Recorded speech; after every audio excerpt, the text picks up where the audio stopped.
Kung galing lang to kay PRRD o galing kay BP, napakontempt ka, kukontempt kita, boss. Baka ako pa magsabi na ako hahatak sa'yo. Pero hindi ko ginagawa, boss. Kasi walang order sa amin na gawin sa inyo yan. Ang natatandaan lang po namin na sinabi ni PRRD na malinaw na Ulitan natin yung sinabi ni Robin Padilla. Pakinggan nyo, ha? Digong, na-contempt po kayo.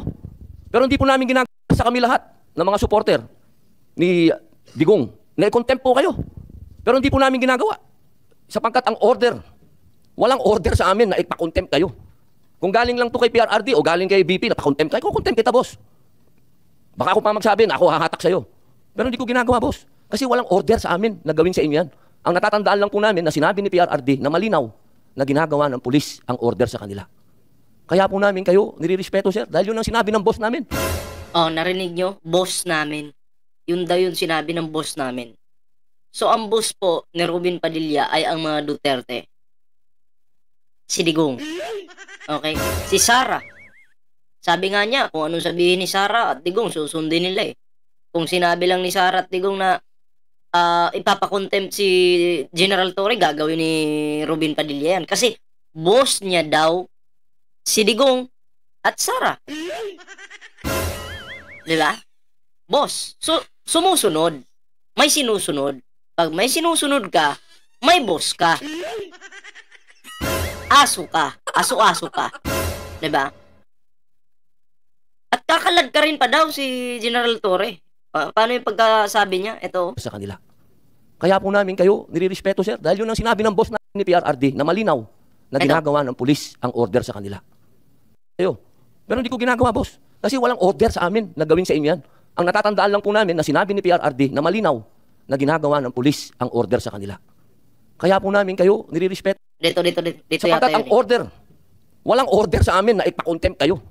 Kung galing lang to kay PRRD o galing kay BP, napakontempt kayo, kukontempt kita, boss. Baka ako pa magsabi na ako hahatak sa'yo. Hahatakin. Ni Robin Padilla. Angas ah. Hahatakin ah. Pag ikukontempt ba, kailangan bang hatakin? Yabang ni Robin Padilla. Yabang, men.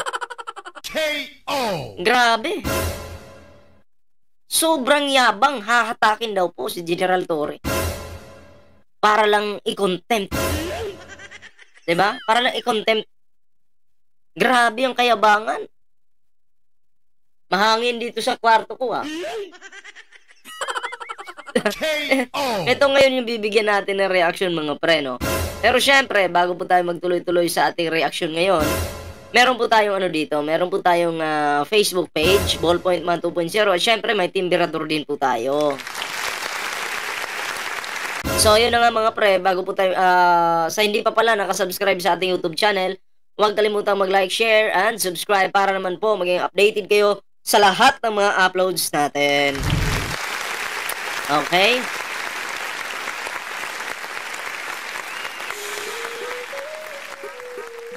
So, ngayon mga pre, bago po tayo mag-proceed dito kay Robin Padilla, bigyan po muna natin ng reaksyon itong kay Ricky Sandoval.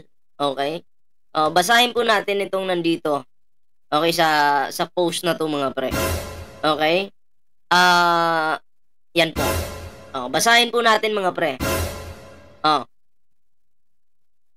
Ricky Sandoval madi-disqualify dahil sa lantarang pamumulitika sa mga pampublikong paaralan sa Malabon. Ayan na, di umano po, itong si Ricky Sandoval ay madi-disqualify daw po. Dahil namumulitika daw. Okay? May nakita pa nga akong medalya na may muka po. I think si Ricky, muka yata na si Ricky Sandoval yun. May muka. Okay? Nitong tao na to. Ang alam ko pag medalya, dapat ano yan eh. Walang muka ng tao o kahit sino. 'Di ba? Dapat walang muka. Pero nagtaka ko. Bakit may mga, pwede ba yun? Sa mga teacher dyan, pakisagot nga yung tanong ko.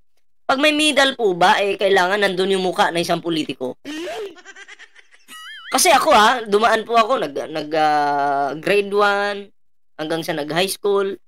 Wala po akong nakita na ang isang medalya or medal na wala po akong nakitang may muka ng politiko doon. Wala. Pero for the first time, dito kay Ricky Sandoval, nakakita ako. Mag-i-eleksyon.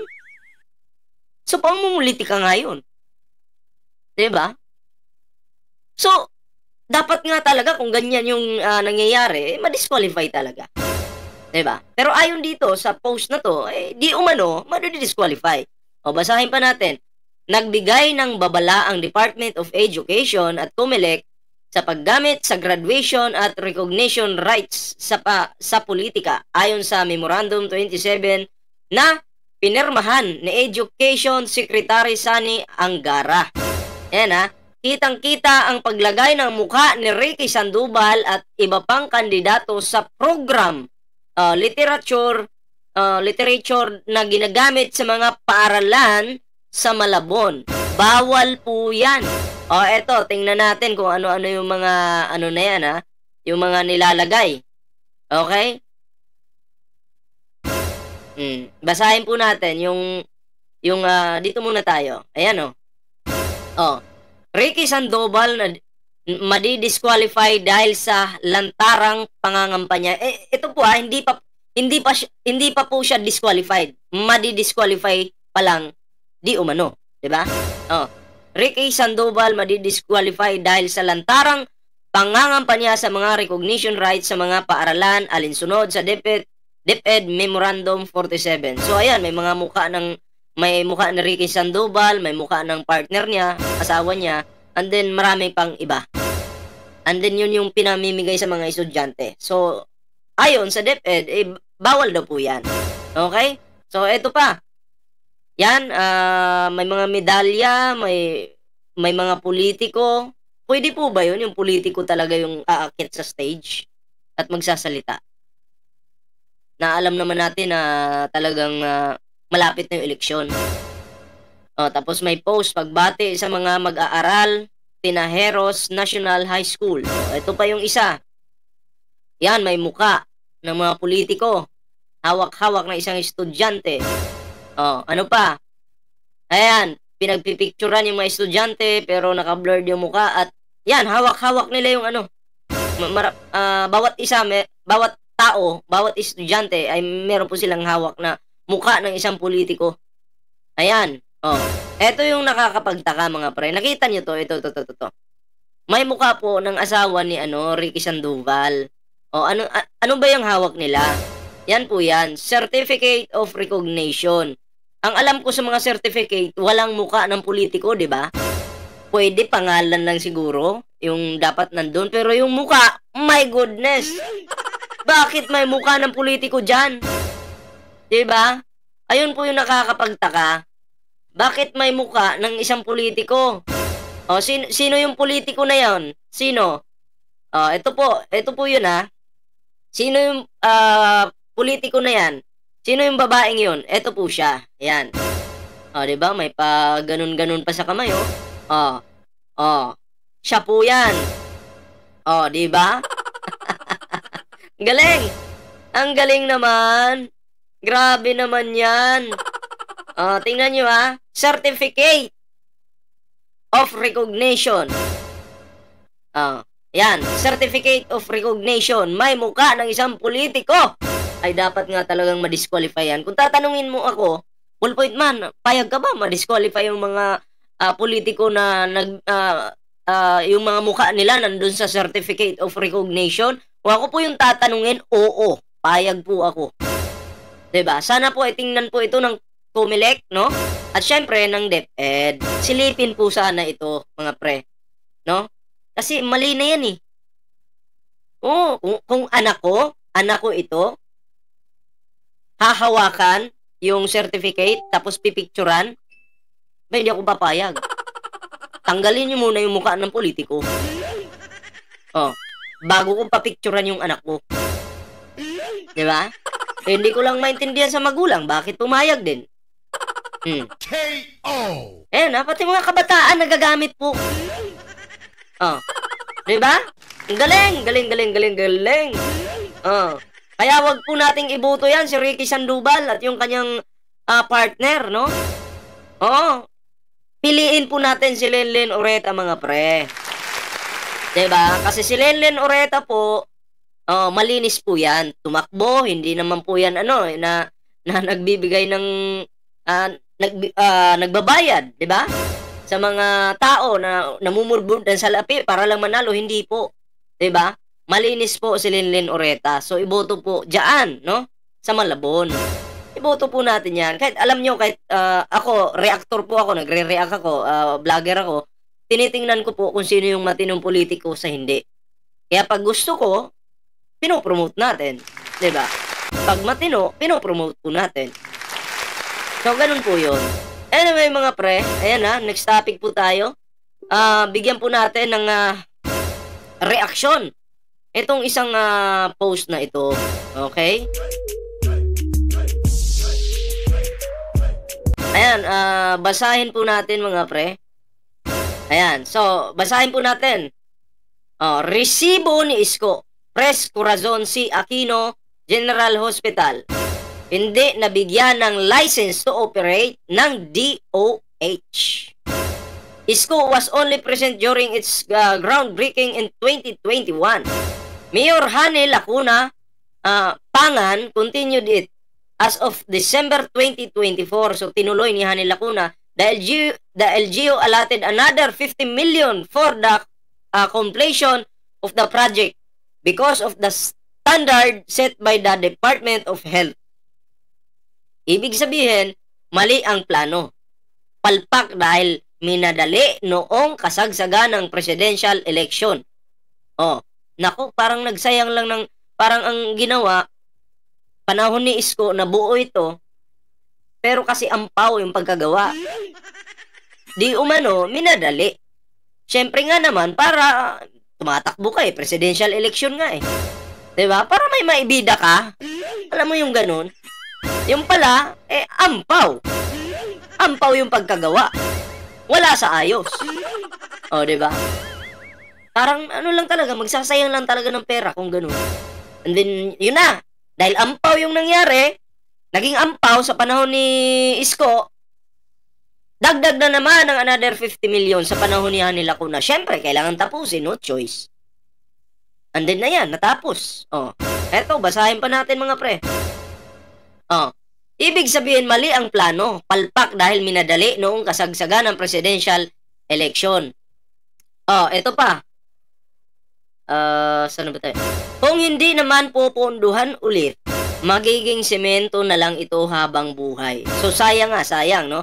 Kung maayos lang sana ang lahat, kapatid sana, nakatipid sana ang LGU at nadoble at hindi nadoble ang gastos.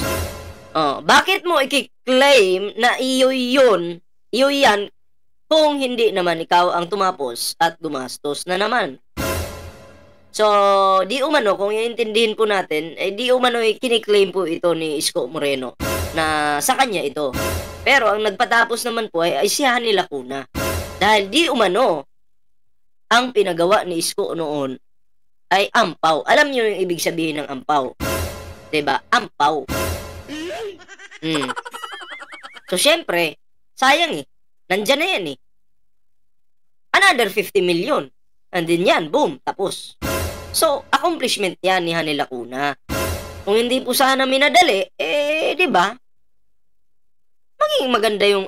Kasi kung mamadaliin mo yan, ito mga ganitong klaseng buildings, mamadaliin mo yan, pagtrabaho, awawa po yung nandyan, sa loob niyan. Paano pag bumagsak yan? Kaunting lindo lang dahil ampaw, bagsak, parang, teka lang, maraming mamamatay, syempre, diba? May comment dito, basahin po natin, mga pre. Sabi dito, ayan hinabol ni Isko ang project. Sabi ito ni Grace Santos siya yung nag-comment niyan. Hinabol ni Isko ang project na ito noong national election dahil gusto niya magpabida.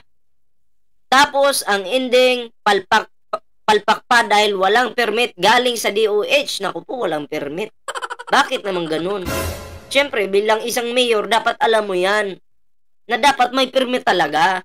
Galit ka nga Isko Ito hindi naman ako galit sa pagkatao ni Isko. Eh, tayo nagbibigay lamang ng ano dito, komento o reaksyon sa mga nababasa natin. Pero, kung si Isko galit sa mga lumalabag sa batas, alam naman natin na si Isko, pag may lumabag sa batas, nagagalit yan. Oh, pero bakit dito, na alam mong, eto walang permit galing sa DOH, bakit mo itinuloy? Eh, alam ko, galit ka sa mga lumalabag sa batas.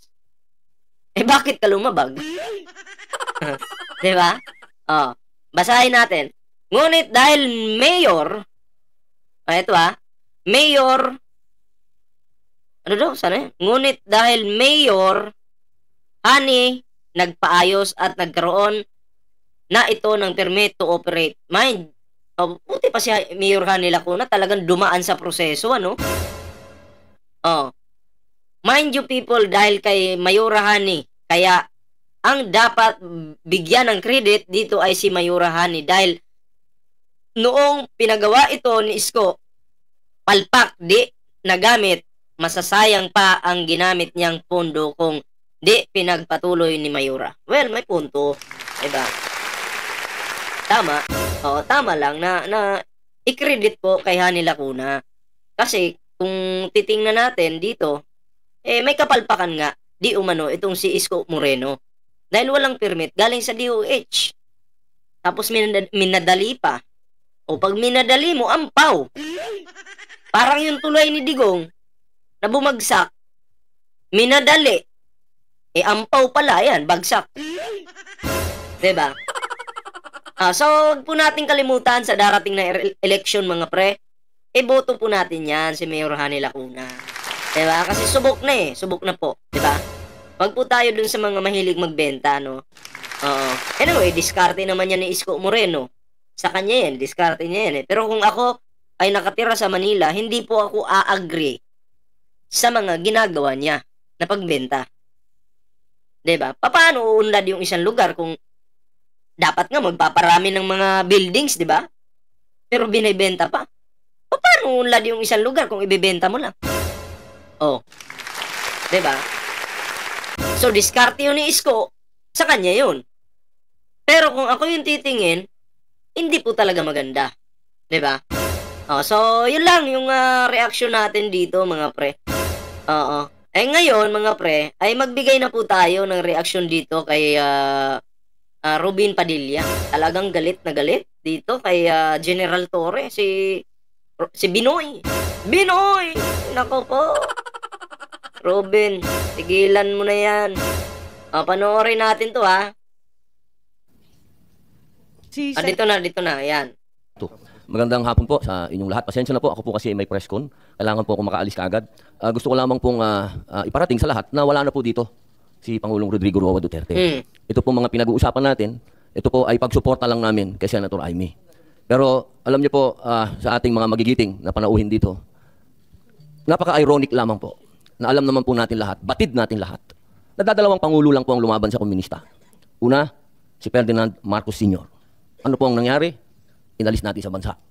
Ang sumunod na lumaban po sa komunista ay si Pangulong Rodrigo Roa Duterte. Ang tanong ko lamang po sa PNP, hindi ko po kayo hinuhusgahan. Hindi po ba nyo tinanong man lang sa mga nag-uutos po sa inyo kung bakit natin dadalhin sa dahig ang ating dating Pangulo na alam naman po natin na buhay ang Communist Party sa Netherlands. Alam naman po natin na hinihingi natin dati na i-transport dito si Joma Sison, dalhin dito sa Pilipinas. Pero nagkabaliktad po, ang tinransport natin ay yung dating Pangulo natin na lumaban sa komunista. Ito lamang po, tanong ko, bilang ako po'y dating rebelde. Hindi ko naman po yan pinagkakaila. Teka. Lumaban sa komunista. O pagpalagay natin, okay, sige, lumaban sa komunista, Robin Padilla, pagbigyan kita dyan.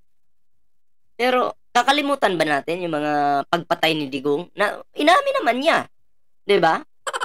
Kailangan bang, dahil lumaban ba sa komunista, kakalimutan yung mga ginawa niyang pagpapapatay?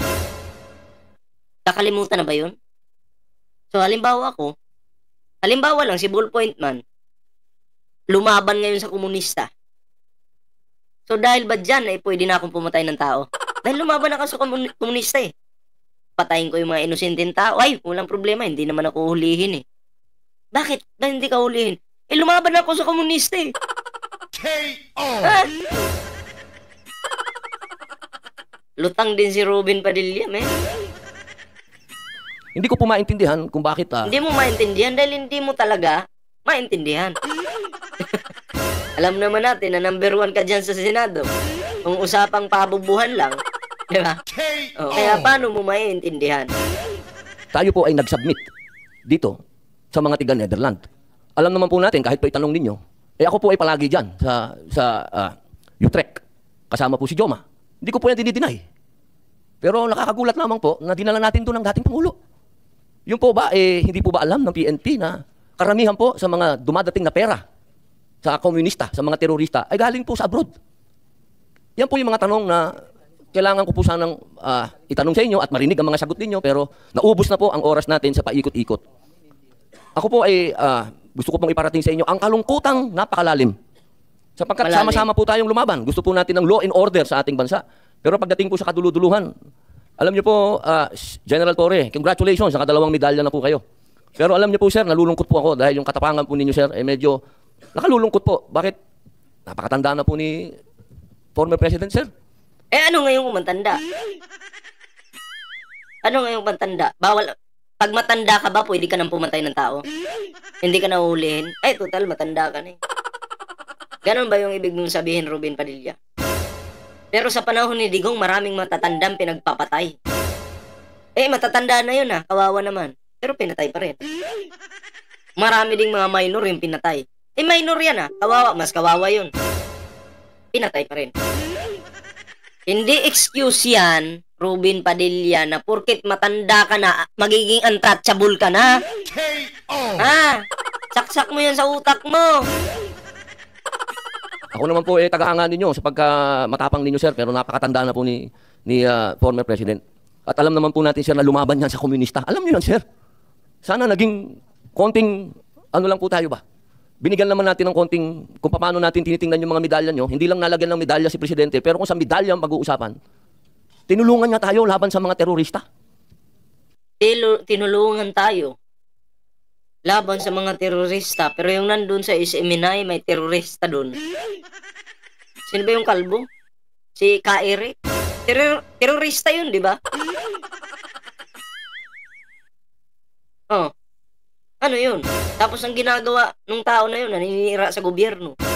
Kunyari, nagbalik loob. Pero naninira sa gobyerno. KO. Isang malaking katarantaduhan yan. Yun lamang po, sir. Sana napakasakit isipin. Ito pong bagay na ito, parang pati itong ambassador natin. Ano po ba talaga ang... ito po ba talagang operation para may alis dito ang ating dating Pangulo? Kanino po ba? Kasi kami, pinupuwersa kami lahat ng mga supporter ni Digong. Na-contempt po kayo. Pero hindi po namin ginagawa. Sapagkat ang order, walang order sa amin na ipakontempt kayo. Kung galing lang po... Bakit mo naman i-contempt kung hindi naman nagsisinungaling yung tao? Ang sabihin mo, kahit may order pa na i-contempt nyo si General Torre, kung ang mga katanungan nyo nasasagot naman ng tama, hindi nyo pa rin mai-contempt yan. Gets mo? Subukan mong i-contempt nang walang dahilan. Sige, try mo. Yabang. Ito kay PRRD o galing kay VP, napakontempt ka, kukontempt kita, boss. Baka ako pa magsabi na ako hahatak sa'yo. Pero hindi ko ginagawa, boss. Kasi walang order sa amin na gawin sa inyo yan. So ang pinaglilingkuran mo, pamilyang Duterte. Hindi mga Pilipino. Kasi bakit? Panoorin nyo to. Diba? Ano sabi niya? Kung may utos lang, pinakontempt na. So may boss ka. Boss mo sila. Ikaw din mismo yung nagsabi, pakinggan nyo. Tatandaan lang po namin na sinabi ni PRRD na malinaw na ginagawa ng pulis ang order sa kanila. Kaya po namin kayo nirirespeto, sir, dahil yun ang sinabi ng boss namin. Boss namin! Nadulas. KO. Maliwanag na po sa atin ngayon, na isang pamilya lang ang pinaglilingkuran nitong aso-aso na to. Hindi po ang mga Pilipino. Mga Pilipino ang nagluklok sa'yo sa posisyon na yan, pero baliktad. Sinong pinagsisilbihan mo ngayon? Yung isang pamilya lang, mga Duterte lang. Hindi nyo nga matapik dyan, hindi nyo nga mahiring yung mga patayan na naganap noon eh. Diba? Bagkus, hindi nyo pa nga kinakampihan yung mga pamilyang namatayan. Ang mamamatay tao, yung idol nyo. Ang kinakampihan nyo palagi, pareho kayo ni Amy Marcos. Diba?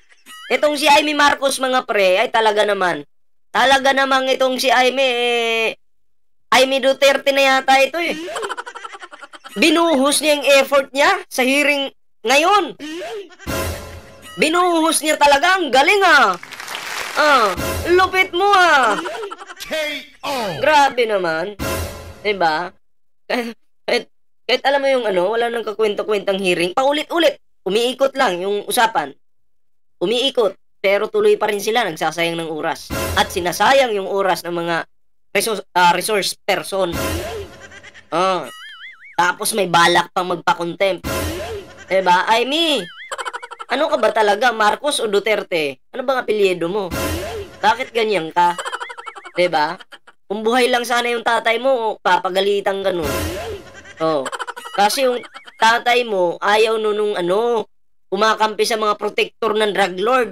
Yung tatay mo na si Marcos Sr., pumapatay ng drug lord yun. Pero yung kinakampihan mo ngayon, Amy Marcos, kaibigan yung drug lord. Gets mo na? KO. Nako po, Amy Marcos, kaya kung ako sa'yo, bumaba ka na nga dyan sa pagka-senadora mo. Anyway, last mo na yan, hindi ka naman nanalo. KO. Good luck. Ha?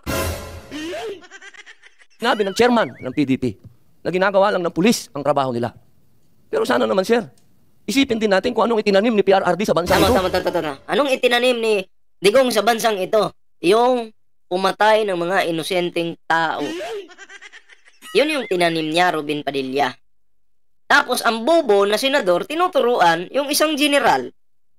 Yung isang General Torre, tinuturuan ng isang bobong senador. KO. Na mas mukha pa ngang, mas may alam pa nga si General Torre sa batas kumpara sa'yo, Robin Padilla. KO. Tapos yung may alam, tuturuan mo, sisermunan mo. Ako po. Nilabanan natin ng komunista. Talaga bang yan ba talaga ang kapalaran ng mga presidenteng lumalaban sa komunista? Isang in-exile at isang sinurrender? Ano pa po talaga itong bansa natin? Tayo po ba'y demokratiko talaga? Tayo po ba'y under control ng komunista? Yun lamang po. Maraming salamat po sa inyong lahat. Magandang hapon. So, yun lang yung video, na nagbida-bida lang naman si Robin Padilla doon. Hahatakin daw po si General Torre. Sinermonan si General Torre. Sino yung nagsermon? Yung mahina yung pag-intindi. Galing mo, Robin Padilla. Saludo ako sa kabubuhan mo. KO. Anyway, mga pre, yun lang po muna yung ating video ngayon. Pero syempre, mga pre, bago po tayo magtapos sa ating video ngayon, meron po tayong dito, Facebook page. Yan, Ballpoint Man 2.0. Huwag niyo pong kalimutang i-follow yung ating Facebook page. Yan. Syempre, mga pre, meron din po tayong Timberador. Ayan, sa hindi pa nakasubscribe sa ating YouTube channel, huwag kalimutang mag-like, share, and subscribe para naman maging updated kayo sa lahat ng mga uploads natin. And syempre, mga pre, papasalamatan ko lang po yung mga bago po nating subscribers dyan. Nako, maraming salamat po sa inyong suporta sa ating YouTube channel. Sa mga nagla-like ng video natin, nag-share. Nako, maraming salamat po, mga pre. Ayan so yun ang mga pre, kita-kits po tayo sa susunod na video.